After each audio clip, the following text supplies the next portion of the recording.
Back when I was applying to law school, I was a so-called splitter applicant, not by choice, of course, but because I had a low GPA, meaning I was going to have to make up for it with a high LSAT score. And that motivation fueled me to get a 175 on LSAT test day itself. Today, I'm going to walk you through how specifically splitters should prep for the LSAT and apply to law school, so that if you're a splitter, you can get an LSAT score that more than makes up for a lower GPA. To start with, let's place your LSAT score in the context of admissions as a whole. You've got your LSAT score, your GPA, your application essays, your resume, any interviews you do, any contact with the law school, letters of rec, all of that can play a role, but the LSAT score is still the biggest factor in the law school admissions process. Now, you've got 4 remaining LSAT test dates in 2024. You have August, September, October, and November. You could take the LSAT any of those 4 dates and apply to law school early enough this cycle. You could even take the LSAT in January or February.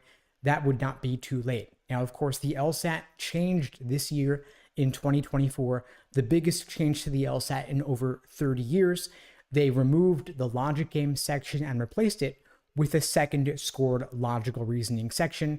The funny thing is, law schools do not care which version of the LSAT you take, whether you took it with the games before the change or without the logic games after the change.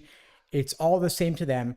They just want to see the highest possible LSAT score out of 180 on your LSAT score report. Now, if you are brand new to the LSAT, you should know that it takes typically a minimum of 2 to 3 months and ideally 5 to 6 months to reach your fullest potential on the LSAT. Of course, some people can do it faster. If you can, that's great. Usually those who can do it on the faster side, more like 2 to 3 months, are those who have few, if any, other obligations. If you're working long hours overtime as a paralegal, it's going to be a bit harder to squeeze in the LSAT prep time, but you should use your splitter status as fuel, as motivation, considering that law schools weigh LSAT score more heavily than GPA anyway. Now, if you had an upward trend in your GPA, that of course is great to see. If not, you could consider writing an addendum, or you could write an addendum either way, explaining what happened in undergrad, leading you to get that relatively lower GPA to begin with. But regardless of what your GPA was, whether it was low or whether it was pretty good, either way, the LSAT score is still the biggest impact you can have in your law school admissions chances going forward. It's kind of funny, isn't it, that your GPA is the culmination of roughly 4 years of undergrad, and your LSAT score is just 1 day, and that 1 day can play a bigger role in the law school admissions process and in your chances than all of undergrad combined. So when students ask me, should I retake a class from undergrad to make some marginal boost to my GPA? My question is, that's a ton of time you're putting in to impact one class from one semester of roughly 4 years of undergrad. It's going to have an impact of maybe 1 to 2% in your GPA, whereas your LSAT score will have a bigger impact than all of undergrad combined, and it's a single day. And so wouldn't it be better to spend that time on your LSAT prep instead?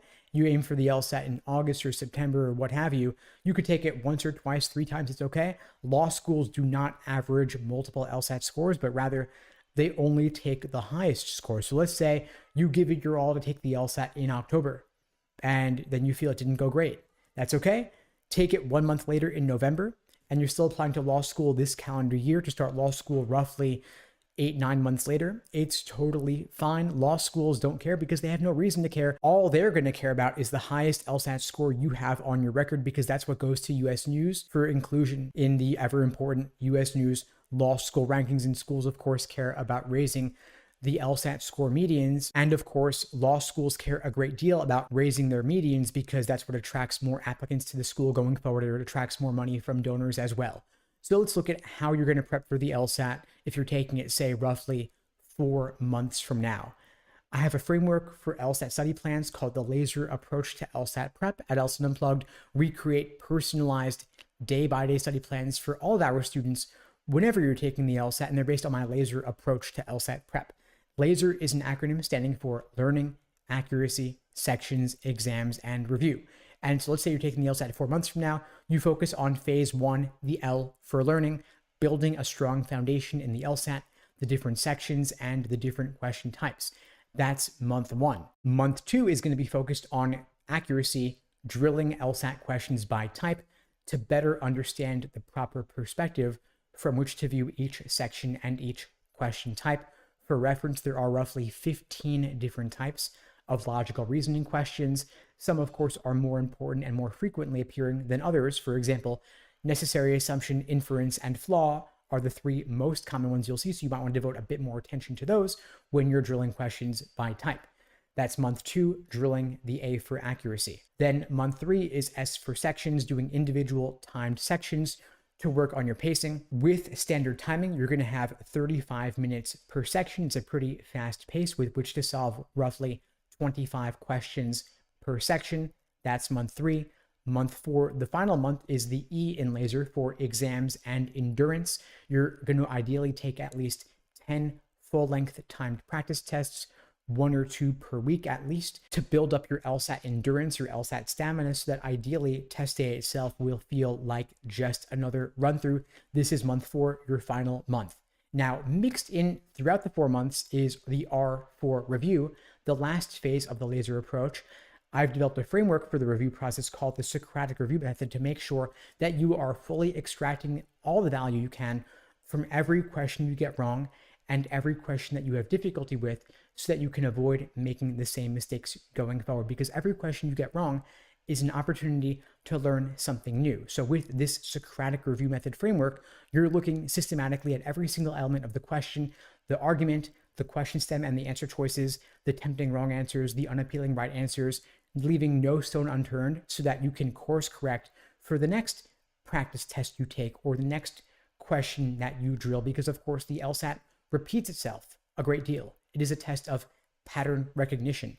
And so when you look at the dozens of released LSAT practice tests, you will see the same question types, the same methods of reasoning appearing again and again and again. So if you get it wrong this time, you better learn the lesson so that you can avoid making that same mistake going forward. Anyway, folks, that's all for now. In the meantime, I'll wish you all the best and take care.